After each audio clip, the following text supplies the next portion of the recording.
Hey guys, comic verse के एक और एपिसोड में आप सभी का स्वागत है। तो वीडियो शुरू करने से पहले अगर आप सभी लोग कॉमिक वर्स पे नए हैं और अभी तक सब्सक्राइब नहीं किया है तो टच कर दो। 600 के होने वाले हैं बहुत ही जल्दी, तो करवा दो वो भी। और अगर आप लोग को मेरी टी शर्ट अच्छी लग रही है तो हम लोगों ने रिसेंटली लोकी के limited edition 2 T shirts launch करी हैं जो सिर्फ फर्स्ट 100 ऑर्डर्स तक ही अवेलेबल है। तो अगर आप लोग वो लेना चाहते हैं तो लिंक डिस्क्रिप्शन में मिल जाएगी, या comicverse.com पे जाकर ले सकते हैं। लोकी डिस्काउंट कोड का यूज करना मत भूलना। तो फाइनली लोकी का एपिसोड 6 भी आ चुका है और इसे देखने के बाद मेरे गूज बम्स अभी भी नीचे बैठने का नाम ही नहीं ले रहे हैं। बैठ जाओ भाई। और मुझे पता है कि आप में से बहुत सारे लोगों को फाइनल से वो एक्सप्लोसिव वाली फीलिंग नहीं आ रही होगी, लेकिन पर्सनली मुझे बहुत अच्छा लगा। तो कॉमिक वर्स से मैं हूं मोहित और लोकी और सिल्वी के चुम्बे से लेकर कैंग के हो के भी ना होने तक हम लोग बात करेंगे लोकी के एपिसोड 6 के बारे में, सब चीजों की। तो बिना मल्टीवर्स को गाए चलिए शुरू करते हैं।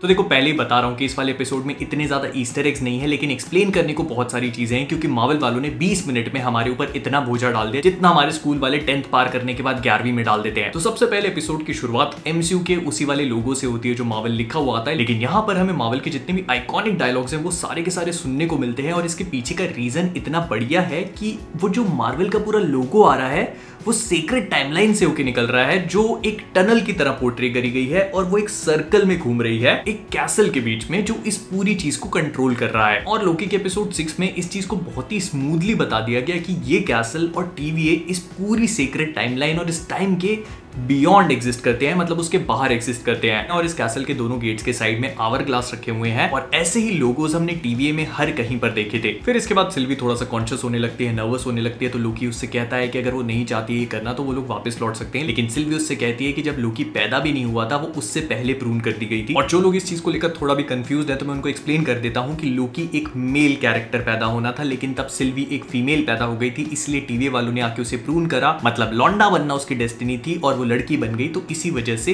सिल्वी लोकी के पहले पैदा हुई थी। पिछले कुछ हफ्तों से मल्टीवर्स, अलग अलग वेरिएंट्स और टीवीए के असली सच ने तो हमारी हवाई निकाल के रख दी। और जानते हैं क्या, हम भी एक ऐसे मल्टीवर्स में जी रहे हैं जहां पर हमें ये बताया जाता है कि असली ऑनलाइन शॉपिंग में ही सबसे ज्यादा बचत है। लेकिन अगर असली टाइमलाइन में रहोगे तो पता चलेगा कि कैश करो से ज्यादा बचत कहीं और हो ही नहीं सकती। सच्ची में बिल्कुल लोकी और सिल्वी के प्यार की तरह, क्योंकि यहाँ पे आपको मिलते हैं फ्री के पैसे, वो भी ऑनलाइन शॉपिंग करने में। फिर चाहे वो लोकी हो, खड़ी या फिर लहसन, हर एक चीज पे आपको कैशबैक मिलेगा जिसे आप अपने बैंक अकाउंट में ट्रांसफर कर सकते हो। आपके daily essentials, fashion accessories, electronics, bill payments, यहाँ तक कि स्विगी से ऑर्डर करने पे भी कैशबैक मिलेगा आपको। और इसे इंडिया के मार्वल रतन टाटा सर ने फंड किया है, तो इसी से आप समझ सकते हो कि कितनी असलियत है यहाँ पे। और इसे डाउनलोड करने के लिए या तो डिस्क्रिप्शन वाले लिंक का यूज कर सकते हो या फिर प्ले स्टोर या ऐप स्टोर में से जाकर इसे डाउनलोड करो और मेरा कोड कॉमिक25 का यूज करके आपको 25 रुपीज का बोनस मिल जाएगा इंस्टेंटली। और इसे यूज करना बहुत ही सिंपल है। आपको ओपन करिए और जैसे मैं Amazon को सिलेक्ट कर रहा हूँ बस वैसे आप Amazon को सिलेक्ट करिए, फिर ये ऑरेंज बटन दबाने के बाद आप लोग सीधे वेबसाइट पे पहुंच जाएंगे और उसके बाद अपनी शॉपिंग जैसे करते हो वैसे कर लो। और बिल पेमेंट के बाद कैश करो के माय अर्निंग सेक्शन में आपको अपना कैशबैक दिख जाएगा, जिसके कंफर्म होते ही या तो आप उसे अपने बैंक अकाउंट में ट्रांसफर कर सकते हो या फिर Amazon के गिफ्ट वाउचर में कन्वर्ट कर सकते हो। तो डिस्क्रिप्शन में लिंक मौजूद है, जाओ और डाउनलोड कर लो या फिर प्ले स्टोर से जाकर डाउनलोड करने पे मेरा कोड कॉमिक25 का यूज करो और 25 रुपीज का इंस्टेंट बोनस कमा लो। एंड इस पूरे हॉल में जैसे वो लोग एंटर करते हैं तो यहाँ पर साइड में जो हुडेड फिगर्स हैं इनके चेहरे की जगह भी घड़ियां बनी हुई हैं और तभी यहाँ पर मिस मिनट्स आती हैं, या फिर मैं यूं कहूँ कि मिस लहसन आती हैं और इन दोनों को बताती हैं कि जो जगह है इसका नाम है Citadel at the end of the time, और इस पूरी जगह को जो बंदा कंट्रोल कर रहा है उसका नाम है ही हु रिमेन्स। अब देखो, थोड़ा थोड़ा करके कॉमिक बुक्स का ज्ञान मैं बीच बीच में पेलता जाऊंगा। तो he who remains comic books में भी टीवीए का आखिरी डायरेक्टर होता है जिसने एक्चुअली में टाइम कीपर्स को बनाने की कोशिश करी थी, लेकिन वो उस चक्कर में टाइम ट्विस्टर्स को बना देता है। और इन लोगों का पर्पस ये होता है कि जितने भी नए यूनिवर्सेस क्रिएट होते जा रहे हैं उनको सिखाना है कि लाइफ को कैसे प्रोग्रेस करना है। लेकिन ये इतने बड़े कमीने होते हैं कि क्या करते हैं, पास्ट में जाके जो पास्ट है उसको डिस्ट्रॉय करना शुरू कर देते हैं। और फिर थॉर इंटरवीन करता है जेन फॉस्टर की मदद के साथ और वो ही हु रिमेन्स को बताता है कि उससे कितना बड़ा कांड हो चुका है, जिस वजह से वो टाइम कीपर्स को दोबारा से क्रिएट करता है। और इस तरह से टाइम ट्विस्टर्स और टाइम कीपर्स तो अलग अलग टाइमलाइंस में अलग अलग एग्जिस्ट करते हैं। तो कॉमिक बुक्स में ही हु रिमेन्स का काम बिल्कुल ही अलग था, लेकिन इस एपिसोड में हमने जो ही हु रिमेन्स देखा वो पूरी तरह से अलग है। और इस पूरे हॉल में हमें 3 टाइम कीपर्स की मूर्तियां देखने को मिलती है जो रोबोट्स थे, मगर एक चीज और भी है जो बहुत इंटरेस्टिंग है और वो है एक चौथे टाइम कीपर की स्टैचू जो पूरी तरह से टूट चुकी है।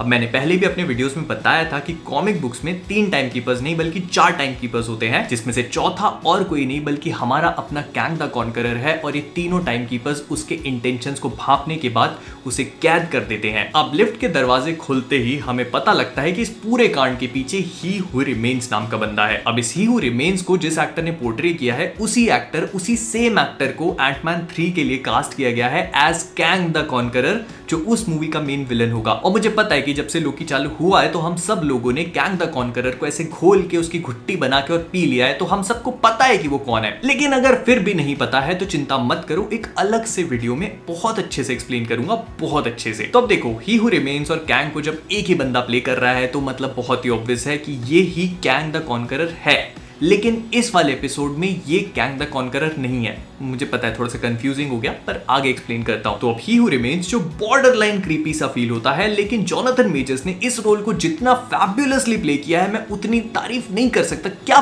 बढ़िया एक्टिंग करी है सर, क्या बढ़िया एक्टिंग करी है। तो कैंग इन दोनों के पास आता है और इनको अपने ऑफिस में ले जाता है और ये एक सेब खा रहा होता है। तो अब इस सेब के पीछे कोई भी ऐसे ऑल्टरनेट मीनिंग नहीं है, इसको आप एडम एंड ईव की रेफरेंस समझ सकते हो। मतलब बाइबल के अकॉर्डिंगली 2 ह्यूमंस जो थे एडम और ईव, उन्हें एक एप्पल खाना फॉरबिडन था और वो लोग उस एप्पल को खा लेते हैं, जिस वजह से उन्हें भगवान की रात झेलनी पड़ती है। तो यहाँ पे कैंग के इस एप्पल को खाने से पहले तो ये मतलब है कि वो टाइम, यूनिवर्सेस और हर चीज के बियॉन्ड है, और दूसरा उसे इस बात से घंटा फर्क नहीं पड़ता कि भगवान क्या सोचते हैं मार्वल यूनिवर्स में। और वहीं पे हम B-15 को एक स्कूल में देखते हैं और इस पूरे सीन में अगर आप लोग B-15 के पीछे देखोगे तो एक बोर्ड लगा है जिसके पीछे लिखा हुआ है रेबेका टॉर्मिनेट। और कॉमिक बुक्स में रेवोना रेंसलेर का दूसरा नाम रेबेका टॉर्मिनेट ही होता है, जब वो एक अलग टाइमलाइन में रहने चली जाती है ताकि वो कैंग से छुप के रह सके और जो उसकी डेस्टिनी है उसे चेंज कर सके। और उसके तुरंत ही बाद जब मोबियस रेवोना को रोकने जाता है तो वो अपना पूरा बोरिया बिस्तर बस्ता वस्ता बांध के एक टाइम डोर खोलती है और मोबियस का काट के उसे वहां फेंक कर वहां से निकल जाती है। जब मोबियस उससे पूछता है कि वो कहां जा रही है तो वो उससे कहती है कि वो फ्री विल की सर्च में जा रही है। और जहां तक मेरा गैस है तो वो हो सकता है कि बिगिनिंग ऑफ टाइम के आसपास गई हो, क्योंकि जितने भी डॉक्यूमेंट्स उसे मिले हैं वो सारे के सारे कैंग ने प्रोवाइड करे हैं। तो मे बी ये सारी की सारी कैंग की प्लानिंग हो, क्योंकि हम अगले ही सीन में देख लेते हैं कि वो एक बहुत ही बड़ा मास्टर मैनिपुलेटर है। लोकी और सिल्वी को चाय नाश्ता कराते कराते ये बताता है कि जो कुछ भी वो लोग करते आ रहे हैं वो सब कुछ प्लान्ड है। I mean, हमें अभी तक ये पता था कि सीक्रेट टाइमलाइन से जो भी ब्रांच निकलती है वो सारे के सारे वेरिएंट्स होते हैं और उनकी डेस्टिनी अनरिटन होती है। इस वजह से वो जो कुछ भी जिस भी जगह पे जाके करते हैं तो वहां पर अलग ब्रांचेस बनने लगती हैं, क्योंकि वो उनकी डेस्टिनी नहीं है। और इसीलिए हमारा वाला लेजेंड लोकी और सिल्वी दोनों के दोनों अलग अपनी डेस्टिनी से बाहर निकल कर काम कर रहे थे। लेकिन ये बंदा इनको बताता है कि जो भी इन्होंने अभी तक करा है वो सब कुछ ऑलरेडी इसको मालूम था। अब ऑफ कोर्स ये चीजें थोड़ी सी हार्ड टू बिलीव हो जाती हैं, लेकिन वो फिर एक किताब निकाल के दिखाता है जहां पर लोकी के कहे हुए डायलॉग्स ऑलरेडी लिखे हुए हैं और जो वो बोलने वाला है वो भी लिखा हुआ है। फिर इसके बाद जो ये भाई साहब बात करते हैं वो सुन के तो मुझे मजा ही आ गया। जब सिल्वी से पूछती है कि आखिरकार वो है कौन और किससे डरता है, तो कैंग उन्हें बताता है कि वो अपने आप से ही डरता है और उसके आज तक कई सारे नामों से बुलाया जा चुका है, जिसमें से पहला है रूलर, दूसरा है कॉन्करर। क्लियरली ये कैंग द कॉन्करर की तरफ एक इशारा है, तो मुझे स्पेल आउट करने की भी जरूरत नहीं है ये चीज है। तो कैंग इनको अपनी कहानी बताना शुरू करता है जो काफी हद तक कॉमिक बुक से मिलती जुलती येट बहुत ज्यादा अलग भी है, क्योंकि कॉमिक बुक्स में कैंग 31st सेंचुरी से ही है जैसा इस शो में बताया गया। वो एक बहुत बड़ा साइंटिस्ट होता है जब वो ये डिस्कवर कर लेता है कि उसकी दुनिया के अलावा और भी कई सारे यूनिवर्सेस हैं जो एक दूसरे के ऊपर रखे गए हैं, और फिर वो जैसे तैसे करके एक और तरीका डिस्कवर कर लेता है एक यूनिवर्स से दूसरे यूनिवर्स में ट्रैवल करने का। और जब वो अपने खुद के वर्जन से मिलना शुरू करता है तो पहले तो वो लोग एक दूसरे से बहुत ही हंसी खुशी मिलते हैं, सुख दुख बांटते हैं, लेकिन क्योंकि एक इंसान का अलग वर्जन बहुत ही अलग दिख सकता है, बहुत ही अलग बिहेव कर सकता है, उसकी हर एक चीज दूसरे बंदे से बहुत अलग हो सकती है, और सिंस ये सब के सब बहुत ही डेंजरस माइंडसेट के होते हैं तो इन सब का आपस में ही वॉर छिड़ जाता है, क्योंकि ये लोग दूसरे यूनिवर्सेस को कॉन्कर करने की कोशिश करने लगते हैं और ये पूरा का पूरा कॉन्क्वेस्ट लीड करता है मल्टीवर्सल वॉर में। जो चीज हमें लोकी के एपिसोड 1 में एक्सप्लेन करी गई थी, जो पूरा का पूरा मल्टीवर्सल वॉर हुआ था, वो असल में और कुछ नहीं बल्कि सारे के सारे कैंग्स की आपस में बैटल की वजह से हुआ था। अब इस पूरे वॉर के दौरान कैंग का ये वाला वेरिएंट क्या करता है कि जितने भी कैंग्स हैं वो सब कुछ डिस्ट्रॉय करने वाले होते हैं, उससे पहले ही एक टाइमलाइन को क्रिएट करता है और बाकी सबको डिस्ट्रॉय कर देता है। अब उसने इस टाइमलाइन को कैसे क्रिएट किया, कैसे पिक किया कि कौन रहेगा कौन नहीं रहेगा, वो सारी चीजें यहाँ पर एक्सप्लेन नहीं करी गई, बट आई गेस कि ये सारी चीजें उसने बहुत कैलकुलेट करके करी होंगी क्योंकि साइंटिस्ट आदमी है, और उसे एक प्रॉपर फ्लो ऑफ टाइम देने के बाद वो डिसाइड करता है कि हर एक इंसान की, हर एक सुपर हीरो की, हर एक सुपर विलन की क्या डेस्टिनी होने वाली है, और जो भी अपनी डेस्टिनी से भटकेगा वो नेक्सस इवेंट क्रिएट करेगा, एक वेरिएंट बनेगा और एक नई टाइमलाइन ना क्रिएट हो। इन सारी चीजों को रोकने के लिए वो टाइम वेरिएंस अथॉरिटी नाम की एक ऑर्गेनाइजेशन को क्रिएट करता है और एक्सप्लेन करता है कि क्यों TVA केओस को प्रिवेंट करने के लिए जरूरी है। अगर TVA नहीं होती तो बहुत सारी अलग अलग टाइमलाइंस बन जाएंगी, टाइमलाइंस बनेगी तो मल्टीवर्स बनेगा, मल्टीवर्स बनेगा तो उसमें कैंग के अलग अलग वेरिएंट्स होंगे, और अलग अलग कैंग के वेरिएंट्स होंगे तो वो एक दूसरे से कम्युनिकेट करने का तरीका ढूंढ लेंगे, और ये पूरी की पूरी साइकिल दोबारा से रिपीट होगी। मतलब ये सब कुछ एक बार फिर से खत्म हो सकता है। और अगर कॉमिक बुक्स की बात है तो कॉमिक बुक्स में एज सच कैंग के ऐसे बहुत सारे वेरिएंट्स और उनकी कोई काउंसिल एग्जिस्ट नहीं करती। अब वैसे तो कॉमिक्स में भी काउंसिल ऑफ कैंग नाम की काउंसिल एग्जिस्ट करती है जिसका लीडर प्राइम कैंग होता है, जो कैंग्स का भी सबसे हरामी वर्जन है। लेकिन इंटरेस्टिंग चीज ये है कि कॉमिक बुक्स में रीड रिचर्ड्स की काउंसिल जरूर एग्जिस्ट करती है, और उसमें यही सारी चीजें होती हैं जो हम लोगों ने अभी तक देखी है। और जिन लोगों ने रिक एंड मॉर्टी देखा है तो काउंसिल ऑफ रिक्स भी एक sort of council of reads की पैरोडी है। अब यहाँ पर कैंग इन दोनों को दो चॉइसेस देता है। पहली तो ये कि सिल्वी कैंग को यहीं पे मार दे, मतलब कैंग के इस वाले वेरिएंट को यहीं पे मार दे और उसके इन्फिनिट वर्जन्स अपीयर हो जाए और एक बार फिर से मल्टीवर्सल वॉर की शुरुआत हो जाए एंड सब कुछ खत्म हो जाएगा। वहीं पे दूसरी चॉइस ये है कि ये लोग कैंग की जगह लेकर उसे रिप्लेस कर सकते हैं, मतलब TVA का पूरा कंट्रोल वो इन दोनों के हाथ में सौंपने का ऑफर करता है। लेकिन इसके बाद वो एक चीज रिवील और भी करता है कि उसने इनसे पार्शियल सच बोला, मतलब उसे पता तो था कि क्या कुछ होने वाला है, लेकिन एक सर्टेन पॉइंट ऑफ टाइम तक, उसके आगे क्या होगा उसे नहीं पता। और जब वो लोग उस पॉइंट को क्रॉस कर लेते हैं तो कैंग का रिएक्शन बहुत ही वाइल्ड हो जाता है और वो बार बार सिल्वी को अर्ज करता है कि वो या तो उसे मार दे या फिर उसकी जगह ले ले। अब हमने एपिसोड 1 से ये चीज देखी है कि सिल्वी किसी को भी ट्रस्ट नहीं करती, और हमारा लोकी ने जो भी काम आज तक किया है तो उससे कोई ट्रस्ट कर नहीं सकता। तो ये दोनों एक बहुत ही डेडली कॉम्बिनेशन बनाकर आपस में फाइट करना शुरू कर देते हैं, क्योंकि लोकी कैंग की कई बातों को ट्रस्ट करने लगता है और उसके हिसाब से TVA को छोड़ देना सही है, क्योंकि अगर कैंग रिमोटली भी सही बोल रहा है तो एक बहुत बड़े मल्टीवर्सल वॉर की शुरुआत हो सकती है। लेकिन सिल्वी ना तो लोकी को ट्रस्ट करती है और ना ही कैंग को, और वो लोकी से लड़ाई करके उसे चुम्मा देती है, टाइम डोर ओपन करती है, उसे वापस से TVA में भेज देती है और कैंग की छाती में अपनी तलवार घुसेड़ के उसे निपटा देती है। और इस मोमेंट तक तो ये वाला एपिसोड एकदम ही बढ़िया चल रहा था, लेकिन इस मोमेंट के बाद से ऐसा एक्सप्लोजन होता है कि मजा ही आ जाता है, क्योंकि यहां पर उस सीक्रेट टाइमलाइंस में से कई सारी अलग अलग ब्रांचेस और टाइमलाइंस क्रिएट होना स्टार्ट होती है और हम लोग मार्वल के मल्टीवर्स को क्रिएट होता हुआ देख सकते हैं। और अगर आप लोग को लग रहा है कि मैं जबरदस्ती इतना उछल कूद कर रहा हूं, फालतू में एक्साइटेड हो रहा हूं, तो आपको इस बात की ग्रेविटी समझ में नहीं आई है। इस वाले सीन का मतलब ये है कि मार्वल सिनेमैटिक यूनिवर्स में अब कोई भी चीज नामुमकिन नहीं है। हर एक सुपर हीरो, सुपर विलन के अलग अलग वर्जन्स अलग अलग दुनिया में एग्जिस्ट करते हैं, जिन्हें हम बड़े पर्दे पे देख पाएंगे। अगर एक सुपर हीरो की किसी वाली टाइमलाइन में शादी हो चुकी है तो दूसरी वाली टाइमलाइन में वही सुपर हीरो अपना 50 लड़कियों से कटवा चुका होगा। अगर एक सुपर हीरो किसी टाइमलाइन में बहुत ही अच्छा इंसान है तो दूसरी वाली टाइमलाइन में वो एक बहुत बड़ा लसन हो सकता है।